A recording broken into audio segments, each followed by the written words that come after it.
ಹೋರಾಟ, ಯಾದಕ್ಕಾಗಿ ಹೋರಾಟ,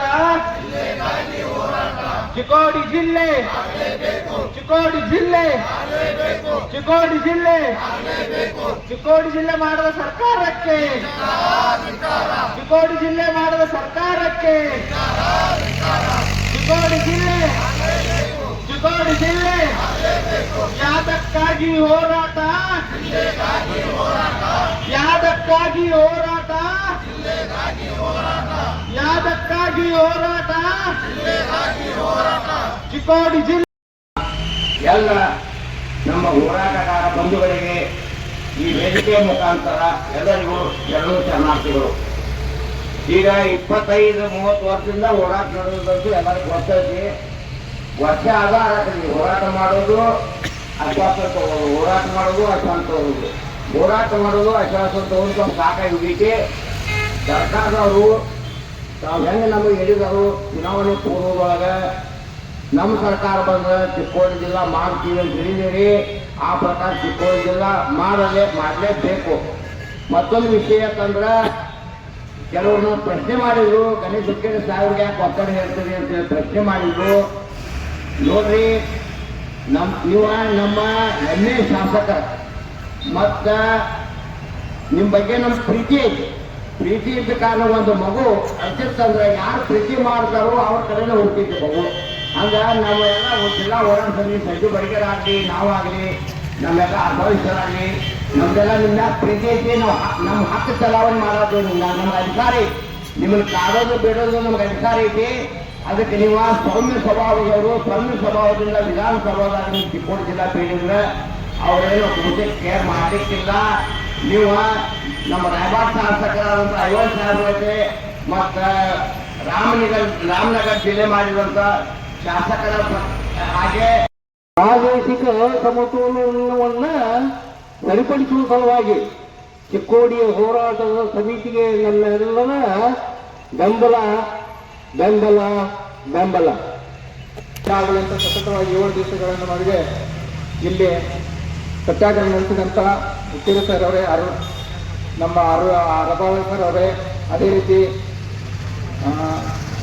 ನಮ್ಮ ಸಂಜು ಬಡಿಗೇರ್ ಅವರೇ, ಈ ಕಾರ್ಯಕ್ರಮಕ್ಕೆ ಆಗಮಿಸಿದಂಥ ದಿವ್ಯಶ್ರೀ ಕಾಯಕ ಯೋಗಿ ಮತ್ತು ಯೋಗಾಚಾರ್ಯರಾದಂಥ ಪ್ರಾಣಾನಂದ ಸ್ವಾಮೀಜಿಯವರೇ ಹಾಗೂ ರಾಮನ್ಕಟ್ಟಿ ಸರ್ ಅವರೇ, ಮತ್ತೊಬ್ಬರು ಯುವಾಗಿ ಅತ್ಯಂತ ಒಳ್ಳೆಯ ರೀತಿಯಿಂದ ನಮ್ಮ ಬ್ಯಾಂಕ್ ಕೊಡ್ತೀನಿ. ಮೊನ್ನೆ ಕನ್ನಡ ಗಡಿಮುಖ ಅಭಿವೃದ್ಧಿ ಸಂಘ ಅಧ್ಯಕ್ಷರು ಬಂದಾಗ ಕೆಲವು ಕನ್ನಡ ಸಂಘಟನೆಗಳು ಬೆಳಗಾವಿ ಒಳಗೆ ವಿರೋಧ ಮಾಡಿದ್ದಾರೆ. ಅವರ ವಿರೋಧ ಮಾಡಿದಾರು ಆಗಬೋದ್ರೆ ಎಲ್ಲರೂ ತಗೊಂಡ್ ಮಾಡಿದ್ರೆ ಆಗ್ಬಾರ್ದು ಹಂಗತ್ತೇಳಿ ಏನೇನು ಮಾಡಿದ್ರು. ನಾನು ಅಲ್ಲಿ ಇದ್ದೆ, ಬಟ್ ಅವಾಗ ಏನು ಮಾತಾಡೋದು ಬೇಡ ಅಂತೇಳಿ ನಾವು ಮಾತಾಡಲ್ಲ. ವಿರೋಧ ಮಾಡಿದ್ರೆ ಕನ್ನಡಿಗರು ಯಾರು ವಿರೋಧಿಲ್ಲ, ಕನ್ನಡಿಗ ಯಾರು ವಿರೋಧ, ಅದು ಕನ್ನಡನ ಬೆಳೆಸಾಕ ಕನ್ನಡಿಗರೇ ವಿರೋಧ ಬೆಳಗಾವದಾಗ. ಅವರವರು ಒಂದೊಂದು ಕೆಲವೊಂದು ಸಂಘಟನೆ ಅವರವರಿಗೆ ಸರಿ ಇಲ್ಲ. ಕನ್ನಡ ಸಾಹಿತ್ಯ ಪರಿಷತ್ ಅಧ್ಯಕ್ಷರಿಗೆ ಅವ್ರಿಗೆ ಸರಿಯಿಲ್ಲ, ಸರಿಯಾಗಿ ಮಾಡ್ಕೊಂಡು ಹೋಗ್ತಿಲ್ಲ. ನಾವು ನಿಪ್ಪಾಣಿ ಒಳಗೆ ಇಂಥ ಮರಾಠಿ ಏರಿಯಾದ ಮರಾಠಿಗ ಕನ್ನಡ ಮರಾಠಿ ಎಲ್ಲ ಹೋಗಿತ್ತು, ಮರಾಠಿಯವರು ಬರತ್ತಾರು, ಎಲ್ಲರೂ ಹೋಗ್ತಾರು. ನಿಮ್ಮ ಜಾಗದಲ್ಲಿ ನಮ್ಮ ಜಿಲ್ಲಾಗ ನಮಗೇನು ಸಂಬಂಧ ಐತಿ? ನಾವು ಇದ್ದೀವಿ, ನಮ್ಮ ಮರಾಠಿ ಏರಿಯಾ ಐತಿ, ನಮ್ಮ ಕನ್ನಡ ಐತಿ, ನಮ್ಮ ಯಾವ ಪರಿಸ್ಥಿತಿ ಜಿಲ್ಲೆ ಅದಕ್ಕೂ ಇದನ್ನ ಸಲ ನಾವು ಅದನ್ನೇ ಮಾಡಿದ್ರಿ. ಕೆಲವು ಪಟ್ಟಬದ್ಧ ಹಿತಾಸಕ್ತಿಗಳು ಕನ್ನಡವನ್ನು ಮುಂದೆ ಮಾಡ್ತಾರೋ ಆಗೋದಿಲ್ಲ. ಅವ್ರದ್ದೇನು ಸ್ಥಿತಿ ಎಲ್ಲ ಕನ್ನಡ ಅನ್ನೋದು ಮತ್ತೊಂದೆಲ್ಲ ಕನ್ನಡ ಮರಾಠಿ ಇಂಗ್ಲೀಷ್ ಸಾರಿ ಕಳಿಸದ ತಾವು ಹೋರಾಟಗಾರನ್ನು ಮಾಡ್ಕೊಟ್ಕೊಂಡದ. ಅದು ಯಾವುದೇ ಪರಿಸ್ಥಿತಿ ಆಗಲಿ, ಏನೋ ಆಗಲಿ, ಏನೋ ಆದ್ರೂ ಎಷ್ಟು ರಾಜಕೀಯ ಶಕ್ತಿ ಐತಿ ಏನೈತಿ ಗೊತ್ತಿಲ್ಲ, ಯಾರು ಬೇಕು ಅಂತ ಗೊತ್ತಿಲ್ಲ. ಆದ್ರೆ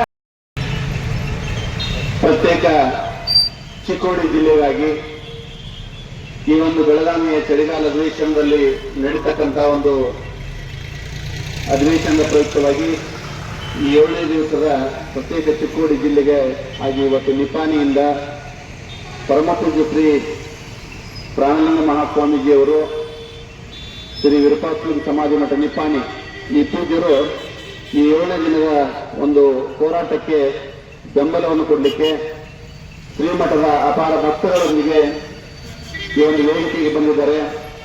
ಆ ಪೂಜ್ಯರನ್ನ ವೀರಣ್ಣ ಗಿರಿಮಣ್ಣವರು ವಚನ ಸಾಹಿತ್ಯ ಪರಿಷತ್ತಿನ ಅಧ್ಯಕ್ಷರಾಗಿರುವಂತಹ ಹಿರಿಯರಾಗಿರ್ತಕ್ಕಂಥ ಅವರನ್ನು ಕೂಡ ತಮ್ಮೆಲ್ಲರ ಪರವಾಗಿ ವೇದಿಕೆಗೆ ಸ್ವಾಗತಿಸ್ಕೊಳ್ತಾ ಇದ್ದೀನಿ.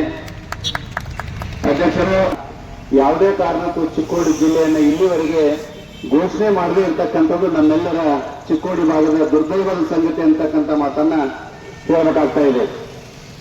ಚಿಕ್ಕೋಡಿ ಸುಮಾರು ಕಳೆದ 22 ವರ್ಷಗಳ ಕ್ಷೇತ್ರ ಚಿಕ್ಕೋಡಿಗಿರೋದ್ರಿಂದ, ಎಲ್ಲ ಹಂತದ ಕಚೇರಿಗಳು ಚಿಕ್ಕೋಡಿಯಲ್ಲಿರೋದ್ರಿಂದ ಸಾಕಷ್ಟು ನಿಪ್ಪಾಣಿ, ಕಾಗವಾಡ, ಅಥಣಿ, ರಾಯಬಾಗ್ ಈ ಎಲ್ಲ ಭಾಗದ ಜನರು ಯಾವುದೇ ಕೆಲಸ ಕಾರ್ಯಗಳಿಗೆ ಜಿಲ್ಲಾ ಹಂತಕ್ಕೆ ಬೆಳಗಾವಿಗೆ ಹೋಗ್ಬೇಕಾದ್ರೆ ಪ್ರತಿಯೊಬ್ಬ ರೈತಾಪಿಯವರಿಗಿರ್ಬೋದು, ವ್ಯಾಪಾರಸ್ಥರಿಗಿರ್ಬೋದು, ಶಿಕ್ಷಣ ಕಲಿತಕ್ಕಂಥ ವಿದ್ಯಾರ್ಥಿಗಳಿಗಿರ್ಬೋದು, ಎಲ್ಲರಿಗೂ ಕೂಡ ಸಾಕಷ್ಟು ಅನಾನುಕೂಲ ಆಗ್ತಾ ಇರೋದ್ರಿಂದ ಈ ಮಧ್ಯ ಜಿಲ್ಲಾ ಮಾಡ್ಲಿಕ್ಕೆ ಯಾಕೆ ಅಂತ ಮಾಡ್ಕೊತ ಹೇಳಿದಾಗ ನನ್ನ ಅತಿ ದುಃಖಕರ ಸಂಗತಿ. ಅವರು ಈಗಾಗಲೇ ಇತರ ದೇಶದ ಎಷ್ಟೋ ಜನ ಪ್ರಾಣವನ್ನು ಬಿಟ್ಟಿದ್ರು ಕೂಡ ನಮ್ಮ ಕಡೆ ಯಾಕೋ ಚಿಕ್ಕೋಡಿ ಜಿಲ್ಲಾಕ್ಕೆ ಗಮನ ಕೊಟ್ಟಿಲ್ಲ. ಇದು ಇದೇ ರೀತಿ ಮುಂದುವರಿಸಿದ್ರೆ ಒಂದು ದಿವಸ ಲಕ್ಷಾಂತರ ಜನ ಕೂಡಿ ಉಪವಾಸ ಸತ್ಯಾಗ್ರಹ ಮಾಡುವ ಸಂದರ್ಭ ಬರ್ತಾವೆ. ಆ ಸಂದರ್ಭದಾಗ ಅವರೆಲ್ಲ ಬೆಂಗಳೂರಿನಿಂದ ಇಲ್ಲಿ ಬರ್ಬೋದು, ಅವಾಗ ಅವ್ರು ಜಿಲ್ಲಾ ಮಾಡ್ಲಿಕ್ಕೆ ಹೋಗ್ಬೋದು ಅನಿಸ್ತಾರೆ. ಅವ್ರು ಮನಸ್ಸು ಮಾಡಿರೋ ಒಂದು ದಿವಸದಾಗ ಆಗ್ಬೋದು, ಏನು ದೊಡ್ಡ ವಿಶೇಷ ಅಲ್ಲ. ಆದರೆ ಯಾಕೆ ಸರ್ಕಾರ ಮನಸ್ಸು ಮಾಡುವಂತ ಗೊತ್ತಿಲ್ಲ. ಅದ್ರ ದಯವಿಟ್ಟು ಅವರು ಎಷ್ಟು ಬೇಗನೆ ಇದನ್ನು ಚಿಕ್ಕೋಡಿ ಜಿಲ್ಲಾ ಮಾಡ್ತಾರೆ ಅಷ್ಟು ಸಂತೋಷ ಅವ್ರಿಗೆ ಐತಿ, ನಮಗೂ ಐತಿ.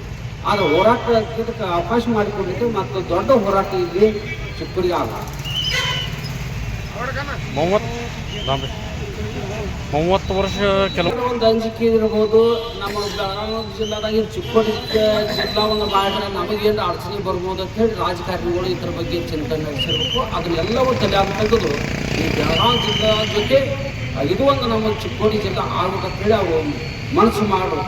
ಇದು ಮನಸ್ಸು ಆಗಿತ್ತಂದ್ರೆ ಇಡೀ ಜನಕ್ಕೆಲ್ಲ ಒಂದು ವಿಷಯ ಕೊಟ್ಟಂಗೆ ಆಗುತ್ತೆ. ಆ ವಿಷಯವನ್ನು ಕುಲ್ಲಾಡ್ದಂಗೆ ತಾವು ಮನಗೊಳ್ದು ಇದನ್ನು ಬೇಗನೆ ಮಾಡ್ಬೇಕಂತೇಳಿ ನಮ್ದು ಒಂದು ವಿನಂತಿ. ಈಗ ನೋಡ್ರಿ ಸತೀಶ್ ಅಣ್ಣ ಅವ್ರ ಮ್ಯಾಗ ಎಲ್ಲರೂ ಕ್ರಮ ಐತನು ಅಂತ ಮತ್ತು ಅವ್ರಿಗೆ ಅವಶ್ಯಕತೆ ಇದೆ. ಯಾಕಂದ್ರೆ ಅವ್ರ ಮಗಳಾದಂಥ ಪ್ರಿಯಾಂಕಾ ಜಾರಕಿಹೊಳಿ ಅವರು ನಮ್ಮ ಜಿಲ್ಲಾದ MP ಅವರು ಅದ. ಅದಕ್ಕೆ ಅವ್ರೇನು ಮನಸ್ಸು ಮಾಡೋದು ದೊಡ್ಡ ಪ್ರಶ್ನೆ ಅಲ್ಲ. ಅವರು ಇದಕ್ಕೆ ಸಪೋರ್ಟ್ ಕೊಟ್ಟ ಇದನ್ನು ಆದಷ್ಟು ಮಟ್ಟಿಗೆ ಅವ್ರ ಹಂತದಾಗ ಇದನ್ನು ಜಿಲ್ಲಾ ಮಾಡ್ಬೇಕಂತೇಳಿ ಅವ್ರಿಗೆ ವಿನಂತಿ.